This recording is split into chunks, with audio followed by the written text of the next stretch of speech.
شادی کے بعد اپنے شوہر کے ساتھ میں امریکہ چلی گئی۔ 5 سال بعد لوٹی تو امی جان سے اپنی پڑوسن خالہ نمو کے بارے میں بھی پوچھا۔ وہ کچھ عرصہ قبل یہ محلہ چھوڑ کر چلی گئی تھیں۔ امی نے مجھے بتایا نام تو اس کا نعیمہ تھا، لیکن سب نمو کہتے تھے۔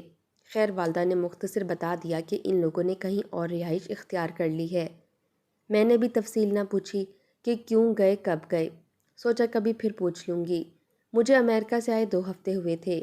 ایک روز بازار سے کچھ خریداری کر کے لوٹی تو دیکھا ایک عورت امی کے پاس بیٹھی ہے۔ وہ جانی پہچانی لگی، امی سے باتیں کرتے ہوئے اپنے دوپٹے کے پلو سے آنسو پونچھے جاتی تھی۔ ذرا قریب گئی تو پتہ چلا کہ یہ تو نمو خالہ ہیں۔ ظالم وقت، یہ کیا کیا! حسن کی پتلی آج مٹی کا ڈھیر لگ رہی تھی۔ یہ وہ عورت تھی جو اپنے حسن کی وجہ سے کسی کو خاطر میں نہیں لاتی تھی۔ آج کس قدر اجاڑ اور ہمنک صورت لگ رہی تھی۔ میں بھی وہاں پاس ہی بیٹھ گئی۔ وہ اپنے غم میں اس قدر ٹوٹی ہوئی تھی کہ میری جانب توجہ نہ کی۔ امی سے کہہ رہی تھی کہ آپا، آپ ٹھیک سمجھاتی تھیں، میں نے ہی اپنے غلط قدم نہ روکے اور سب کچھ گوا دیا۔ واصف کماتے تو تھے، یہ اور بات تھی کہ ان کی آمدنی کم تھی، لیکن اگر میں قناعت سے کام لیتی تو اس آمدنی میں بھی عزت سے گزارا ہو سکتا تھا۔ افسوس، انسان اپنی خواہشوں کے تعاقب میں زندگی کے میسر سکون اور تحفظ کو بہت پیچھے چھوڑ کر تباہی کے غار میں جا گرتا ہے۔ تب عقل آتی ہے جب پلے کچھ باقی نہیں رہتا۔ واصف کے ساتھ کتنی محفوظ تھی، مگر خود کو غیر محفوظ سمجھتی تھی۔ ہر وقت اسی احساس میں سلگتی رہتی تھی کہ یہ مزدور ہے، مستری ہے۔ کاش کوئی اور کام کیا ہوتا۔ میٹرک پاس کر کے بھی انہیں کرنے کو مزدوری ہی ملی تھی۔ وہ مستری تھے تو کیا ہوا، تعمیر کا کام نہ ملتا تب بھی سیمنٹ کی بوریاں ڈھوتے۔ سارے دن کی مشقت کے بعد کمر اکڑ جاتی تھی، سو نہ پاتے تھے۔ مجھ سے کہتے کہ تیل گرم کر کے میری کمر پر لگا دو، درد سے کروٹ نہیں لے سکتا، اور میں بجائے ان سے ہمدردی کرنے کے کہتی، ہائے میرا نصیب، اللہ نے مجھے اتنی اچھی صورت دی، مگر ہم اچھا کھانے اور اچھا پہننے کو ترس گئے ہیں۔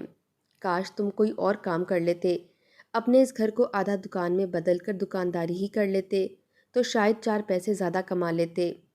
کبھی یہ شکر نہ کیا کہ وہ جتنی بھی مشقت کرتے ہیں ہمارے لیے کرتے ہیں۔ ہم کو تو 2 وقت کی روٹی پوری کھلاتے ہیں، ہم کبھی بھوکے تو نہیں سوئے تھے۔ لیکن بندے کی ناشکری فطرت کے ایک شے میسر آ جائے تو دوسری کے لیے تڑپنے لگتا ہے۔ میں بھی دوسری عورتوں کے لباس، فیشن اور گاڑی بنگلے دیکھ کر تڑپنے لگتی تھی کہ شکلیں تو مجھ سے اچھی نہیں ہیں، لیکن ان کے نصیب کتنے اچھے ہیں۔ کاش میری شادی بھی واصف جیسے مستری کی بجائے کسی پیسے والے سے ہوئی ہوتی تو میں اور میری بیٹی بھی عیش کی زندگی بسر کر رہے ہوتے۔ اب مجھے اپنی نہیں بلکہ اپنی بیٹی سائرہ کی فکر تھی۔ ارمان تھا کہ میری بچی کسی امیر گھر بیائی جائے، کم از کم وہ تو عیش کی زندگی بسر کر سکے۔ میرے پلو میں تو کم نصیبی نے دھول مٹی ہی باندھی تھی۔ اب خالہ نمو کی باتیں سن سن کر مجھے بے چینی ہو رہی تھی کہ خالہ نمو اس فضول تمہید سے ہٹ کر اصل بات کی طرف آئیں۔ آخر ان کے ساتھ ایسا کیا ہوا ہے جو اتنی پریشان حال آئی ہیں؟ امی نے کہا، نمو بتاؤ تو صحیح، آخر کیا ہوا ہے؟ تم تو ایسی یہاں سے گئی کہ پھر ایک بار بھی ملنے نہیں آئی۔ آپا کیا کرتی، مجبور تھی۔ آپ کو ایک روز بتایا تھا نا کہ ایک امیر آدمی نے مجھے گاڑی میں لفٹ دی تھی۔ آپ نے منع بھی کیا تھا کہ ایسا کرنا ٹھیک نہیں، آئندہ کسی سے لفٹ مت لینا، لیکن میں نے آپ کی بات پر تب کان نہ دھرے تھے۔ ارے نمو، مجھے تو یاد نہیں آ رہا، جب سے شوگر کا مرض لگا ہے یادداشت روز بروز کمزور ہوتی جا رہی ہے، میری امی نے جواب دیا۔ نمو خالہ کہنے لگیں، ایک صبح گھر کے لیے کچھ ضروری سامان لینے نکلی تھی، خریداری میں خیال نہ رہا کہ کچھ رقم کرائے کے لیے بچا لوں۔ جب خریداری کر کے دکان سے باہر آئی تو پرس خالی ہو چکا تھا۔ سوچنے لگی اب گھر کیسے جاؤں۔ سڑک کے کنارے کھڑی تھی، کبھی ادھر کبھی ادھر دیکھتی، اس فکر میں تھی کہ رکشہ روکوں اور گھر تک پہنچوں، کرایہ آپ سے لے کر دے دوں گی۔ تبھی ایک گاڑی میرے پاس آ کر رکی اور ایک وجیہہ شخص نے کھڑکی سے سر نکال کر پوچھا، کیا آپ کو سواری نہیں مل رہی؟ تیز دھوپ میں دیر سے آپ کو کھڑے دیکھ رہا ہوں۔ میں ہچکچائی تو وہ بولا، اتنا مت سوچئے، میں ایک شریف آدمی ہوں، دھوپ میں اور کچھ دیر کھڑی رہیں گی تو یہ گورا رنگ آپ کا جل جائے گا۔ میں نے ہمت کر کے کہہ دیا، دراصل سواری نہیں مل رہی، تبھی کھڑی ہوں۔ وہ گاڑی سے اترا اور اگلی نشست کا دروازہ کھول دیا۔ بیٹھ جائیے اور ادھر لائیے یہ سامان۔ اس نے شاپر میرے ہاتھ سے لے کر پچھلی نشست پر رکھ دیے۔ میں اس کی گاڑی میں بیٹھ گئی۔ کار کا AC آن تھا۔ میں جو دھوپ کی حدت سے تلملا گئی تھی، ٹھنڈا کا احساس راحت بن گیا۔ سفر میں مزہ آنے لگا۔ تب سوچا زندگی تو یہ ہے، ہماری بھی کیا زندگی ہے، پیدل دھوپ میں چلنا اور جلنا۔ اس وقت بھی یہ خیال نہ آیا کہ میرا شوہر بیچارہ ہماری خاطر اس تپتی دھوپ میں ریت اور بجری سے گھروں کی تعمیر کرتا ہے۔ جب میں گھر کے دروازے پر اتری تو اخلاقاً اس کو کہا کہ اندر آ کر کچھ ٹھنڈا پانی پی لیں۔ میں نے اخلاقاً کہا تھا، لیکن وہ واقعی گاڑی بند کر کے اتر آیا اور میرے ساتھ گھر میں داخل ہو گیا۔ واصف کام پر گئے ہوئے تھے، گھر پر سائرہ ہی تھی۔ میں نے اسے کہا کہ بیٹی مہمان کے لیے ٹھنڈا پانی لاؤ۔ وہ بولی اماں پانی تو گھڑے کا ہے۔ مہمان نے سائرہ سے کہا کہ بی بی کوئی بات نہیں، گھڑے کا پانی لے آؤ، مجھے گھڑے کا پانی بہت پسند ہے۔ اس نے تو شاید ہماری غربت کی لاج رکھنے کو ایسا کہا تھا۔ سائرہ جگ بھر کر لے آئی۔ اس نے ایک گلاس پانی پیا اور پھر چلنے کو ہوا۔ چلتے وقت اس نے جیب سے کارڈ نکال کر دیا اور کہنے لگا، اس پر نام پتہ لکھا ہے، اگر کبھی کوئی کام پڑ جائے تو فون کر لینا۔ وہ یہ کہہ کر چلا گیا۔ آپا وہ مجھے بہت مہذب اور با اخلاق انسان لگا۔ آپ سے بھی ذکر کیا تھا تو تب بھی آپ نے کہا تھا کہ نمو تو نے ایک انجان آدمی کو گھر کے اندر بلا کر غلطی کی ہے۔ امیر آدمی تھا تو کیا ہوا، جوان بیٹی کے ہوتے جب شوہر بھی موجود نہ ہو ایک اجنبی کو گھر بلانا اچھی بات نہیں ہے۔ لیکن مجھے تو کسی امیر آدمی سے جان پہچان بنانا اچھا لگا تھا۔ یہ سوچا کہ ایسے لوگوں سے جان پہچان ہوگی تو ہی سائرہ کی کسی امیر گھر میں شادی ہو سکے گی، ورنہ ایک مستری کی لڑکی کو کیسے کسی خوشحال گھر میں بیاہ پاؤں گی۔ ایسے ہی مہربان لوگ ہم جیسے غریب گھرانوں کی بیٹیوں کے لیے اچھے رشتوں کا وسیلہ بنتے ہیں۔ آپ کے منع کرنے کے باوجود میں نے اس شخص سے رابطہ کیا۔ اس کا فون نمبر کارڈ پر لکھا تھا۔ نزدیکی پی سی او سے جا کر فون کرتی تھی۔ باتوں باتوں میں ایک دن میں نے اس شخص سے جس کا نام زبیر تھا اس سے مدعا بیان کر ہی دیا کہ مجھے اپنی بیٹی کے لیے کسی کھاتے پیتے گھرانے کا رشتہ چاہیے۔ اگر آپ کسی شریف گھرانے میں میری بیٹی سائرہ کا رشتہ کروا دیں تو عمر بھر دعائیں دوں گی۔ ضرور یہ تو نیکی کا کام ہے، تمہاری بچی بہت اچھی شکل و صورت کی ہے، اس کا رشتہ ہونے میں تو دیر بھی نہیں لگے گی۔ تم ایسا کرو کہ میرے آفس آ جاؤ تو تفصیلی بات کر لیتے ہیں۔ اس نے پتہ سمجھا دیا اور میں اس کے آفس چلی گئی۔ اس نے کہا رشتہ بہت اچھا ہے، بہت امیر کبیر آدمی ہے، بیرون ملک کاروبار ہے، پہلی بیوی وفات پا چکی ہے، کوئی اولاد نہیں ہے، دوسری شادی کسی خوبصورت اور شریف گھرانے کی لڑکی سے کرنے کا خواہش مند ہے، بے شک غریب گھرانے سے ہو لیکن نیک لوگ ہوں۔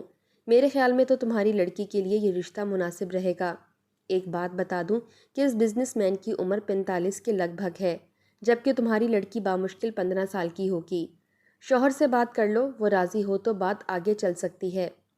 ٹھیک ہے، میں نے زبیر صاحب سے کہا کہ میں اپنے شوہر سے بات کر لوں تو آپ کو فون کروں گی۔ میں نے واصف سے بات کی کہ محلے کی جاننے والی ایک عورت ہماری سائرہ کا رشتہ لائی ہے، کہتی ہے کہ امیر بزنس مین ہے، کار کوٹھی بڑا سا کاروبار ہے، کسی شے کی کمی نہیں، مگر اس کی عمر 45 سال ہے۔ آپ کا کیا خیال ہے، ہماری لڑکی امیر گھر میں جائے گی اور عیش کرے گی؟ وہ بولے ارے نیک بخت، میری عمر 42 سال ہے، تو خود 37 سال کی ہے اور بیٹی بیانے چلی ہے میری عمر سے بھی بڑے شخص کے ساتھ، وہ بھی محض دولت کی لالچ میں، پھر ہماری ان سے واقفیت ہے اور نہ ہی جان پہچان، مجھے تو ہرگز یہ رشتہ قبول نہیں ہے، تم کو نہ صحیح، مجھے تو ہے۔ میں نے تو واصف کو یہ کہا، بہت منایا، وہ کسی طرح نہ مانے، تو میں نے کہا کہ میں غربت سے تنگ ہوں، تم سیدھی طرح نہیں مانے تو بیٹی کو لے جا کر کورٹ میں تمہارے خلاف بیان کروا کر اس کی شادی امیر آدمی سے کر دوں گی، تب تمہاری کیا عزت رہ جائے گی۔ واصف بیچارے میرے اس روز کے جھگڑے سے پریشان رہنے لگے، میری دھمکی سے ڈر گئے، دل کے مریض تھے، معلوم نہ تھا اس روز دل میں درد محسوس کیا۔ کسی بنگلے کی چھت پڑنی تھی، وہ دیگر مزدوروں کے ساتھ شٹر پر چڑھ گئے۔ سخت گرمی تھی، پسینہ بہنے لگا، تکلیف کی پرواہ نہ کی، سورج کی تپش ایسی لگی دھڑ سے اوپر سے گرے اور زمین پر آ گئے، سر پر چوٹ لگی، بے ہوش ہو گئے۔ ٹھیکیدار نے سرکاری ہسپتال پہنچایا لیکن وہ زندہ گھر واپس نہ آئے۔ مجھے جہاں ان کی وفات کا صدمہ تھا وہاں یہ خوشی بھی ہوئی کہ وہ کانٹا نکل گیا جو ہماری غربت کو امیری میں بدلنے کی راہ میں رکاوٹ تھا۔ اب میں اپنی بیٹی کی شادی زبیر کے ذریعے ایک امیر آدمی سے کروا سکتی تھی۔ میں نے گھر بیچا، زبیر صاحب کے گھر چلی گئی۔ ان کا کہنا تھا کہ اگر پرانے گھر میں رہائش پذیر رہو گی تو کوئی خوشحال گھرانہ تمہاری بیٹی کو بیاہ کر نہیں جائے گا۔ انہوں نے اپنی کوٹھی کا ایک حصہ رہنے کے لیے ہم ماں بیٹی کو پیش کر دیا، محلے میں یہی ظاہر کیا کہ ہم ان کے رشتہ دار ہیں۔ اب مجھے انتظار تھا کہ کب یہ میری بیٹی کی شادی کرواتے ہیں۔ آپ سے بھی اسی وجہ سے ملنے نہ آئی کہ اب پرانے محلے داروں سے کوئی واسطہ اور تعلق کسی پر ظاہر نہ کرنا چاہتی تھی، تاکہ ہماری مفلسی بھرے ماضی کا کسی کو علم نہ ہو سکے۔ حسن میں تو میری بیٹی لاکھوں میں ایک تھی، بس غریبی آڑے آ رہی تھی اور میں اس توق کو اتار کر پھینکنا چاہتی تھی۔ نمو خالہ کی یہ بات صحیح تھی، واقعی سائرہ ماں سے بھی بڑھ کر حسین تھی۔ پھر بھی اللہ انسان کے نصیب صورت دیکھ کر نہیں لکھتا، لہٰذا ایسی باتیں آدمی کو زیب نہیں دیتی جو اس کے اختیار میں نہ ہوں۔ اپنی حیثیت سے بڑھ کر چھلانگے لگانے والے ضرور چوٹ کھاتے ہیں۔ پھر نمو خالہ کہنے لگیں کہ مجھے بھی زبیر کی شکل و صورت اور دولت نے مروب کر دیا، اسی کو سچا سمجھنے لگی۔ چند دن پرسکون گزرے، بچی کی شادی کا ذکر بھی نہ کیا کہ میری عدت کا عرصہ تھا۔ جب یہ عرصہ ختم ہوا تب ایک روز زبیر نے کہا، نعیمہ بی بی، جس شخص سے تمہاری لڑکی کا رشتہ ہونا ہے فی الحال وہ یہاں آنے سے قاصر ہے۔ اپنے بزنس کی وجہ سے وہ بہت مصروف ہے، اس لیے تمہیں وہاں جانا ہوگا۔ کہاں جانا ہوگا؟ بیرون ملک۔ بی بی تم بے فکر رہو، مجھ پر اعتبار کیا ہے تو پریشانی کی ضرورت نہیں، بس تیاری کرو، ہم آج کل میں کچھ دنوں کے لیے بیرون ملک جائیں گے۔ میری عقل پر تو پردہ پڑ گیا تھا، اس سوچ میں کہ بیٹی اچھی زندگی بسر کرے گی تو میں بھی آگے عیش و آرام سے اس کے ساتھ رہ لوں گی۔ زبیر مجھے اور سائرہ کو لے کر بیرون ملک جانے لگا تو ایک بیگ مجھے پکڑا دیا۔ ایئرپورٹ پر وہ بیگ اس کے ایک دوست نے آ کر ہم سے لے لیا۔ تب مجھے احساس ہوا کہ اس نے ایسا کیوں کیا، کیا خبر اس بیگ میں کیا تھا کہ اس نے خود ہم سے دوری اختیار کر لی تھی۔ کچھ دنوں بعد جب واپسی کی فلائٹ تھی، اس نے بہانہ کیا کہ وہ شخص کسی کام سے کینیڈا چلا گیا ہے، چند دن بعد دوبارہ یہاں آنا ہوگا، ابھی واپس چلتے ہیں۔ ایک ماہ بعد دوبارہ سفر کی تیاری کروائی، لیکن اس بار ہمیں ایک فلائٹ سے جانا تھا اور اس نے خود بعد کی فلائٹ سے آنا تھا۔ کہا کہ ٹکٹ اس طرح سے مل سکی ہے، مجبوری ہے، کل میری میٹنگ ہے، تم لوگ میرا بیگ لے کر چلی جانا، ایئرپورٹ پر میرا دوست تمہیں ریسیو کر لے گا، میں اگلے دن پہنچوں گا۔ اس وقت تو میں کچھ نہ کہہ سکی۔ ایئرپورٹ پر واقعی اس کا دوست لینے آ گیا، اس نے سامان ہم سے لے لیا اور ہمیں ہوٹل میں ٹھہرا دیا۔ مجھے شک ہو گیا کہ یقیناً کچھ غلط سامان ہے جو وہ ہمارے ذریعے بھجواتا ہے تاکہ اس کا مقصد پورا ہوتا رہے۔ میں نے کہا کہ آئندہ میں ایسا سفر نہ کروں گی، میری لڑکی کا رشتہ نہیں ہوتا تو نہ ہو۔ کہنے لگا، ٹھیک ہے، تم شاید مجھے اسمگلر سمجھ رہی ہو، یہاں رشتہ نہیں کرنا، نہ کرو۔ اس کے التفات میری بیٹی سے بڑھنے لگے تو میں پریشان رہنے لگی۔ ایک دن صاف الفاظ میں کہہ دیا کہ اتنا بچی سے التفات کیوں؟ جواب دینے لگا کہ جو رشتہ بتایا تھا اس کی عمر 45 سال ہے، تم راضی ہو گئی۔ اس شخص کو بنا دیکھے ہی صرف مجھ پر اعتبار کرتے ہوئے تو پھر مجھ میں کیا کمی ہے؟ میری عمر 40 سال ہے، دولت اور دنیا کی سب آسائشیں موجود ہیں، مجھ سے سائرہ کی شادی کرنے پر تمہیں کیا اعتراض ہے؟ یہ سن کر تو میں دنگ رہ گئی۔ تو پہلے ہی اپنی نیت سے مجھے آگاہ کر دیتے تو میں تمہیں اپنے شوہر سے ملوا دیتی، کیا خبر تمہیں پسند کر لیتے۔ کہنے لگا کہ اب کہانیاں مت بناؤ، رشتہ لڑکی کا مجھ سے کرا دو اور اپنا مستقبل محفوظ کر لو۔ میں نے کہا میری لڑکی معصوم اور بھولی بھالی ہے اور مجھے یقین ہو گیا ہے کہ تم اس سے شادی اسی وجہ سے کر رہے ہو کہ اس سے سامان سمگل کرواؤ گے، کسی دن میری بچی دھڑ لی جائے گی۔ تم کو غلط فہمی ہے، جانے کیسی باتیں سوچتی رہتی ہو نعیمہ بی بی۔ مجھے تو پہلی نظر میں ہی تمہاری لڑکی پسند آ گئی تھی، چاہتا تھا کہ تم سے رشتے کی بات کروں مگر پھر تم نے خود ہی بات کر دی تو میں نے بھی ذہن بنا لیا کہ مناسب وقت پر بات کو واضح کر دوں گا۔ اگر میں کوئی ایسا کاروبار کرتا بھی ہوں تو تم کو تو صرف میری دولت سے مطلب رکھنا چاہیے۔